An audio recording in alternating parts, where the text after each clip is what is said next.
ఈరోజు ముఖ్యమైన కార్యక్రమం తల్లికి వందనం. ఆనాడు చాలా స్పష్టంగా ఎంతమంది పిల్లలుంటే అంతమంది పిల్లలకి తల్లికి వందనం ఇస్తానని హామీ ఇచ్చాం. ఈ రోజు నుంచి డబ్బులు తల్లుల అకౌంట్లో కూడా పడతాయి.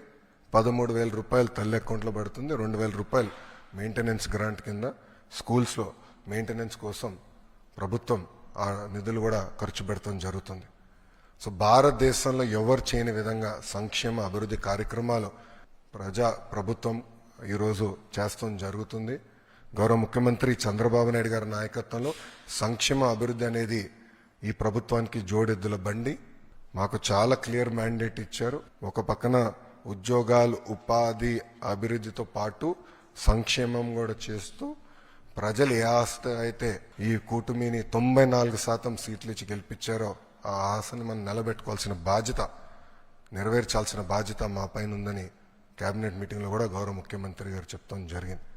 ఇద్దరుంటే 26,000, ముగ్గురుంటే దేర్ ఆఫ్ డబ్బులు వస్తాయి. సో ఆటోమేటిక్గా ఆ డబ్బులు వాళ్ళ అకౌంట్లో పడతాం జరుగుతుంది. సో ఇచ్చిన హామీ బాబు సూపర్ 6లో మరో హామీ ఈరోజు కూటమి ప్రభుత్వం నిలబెట్టుకుంటాం జరుగుతుంది. Thank you.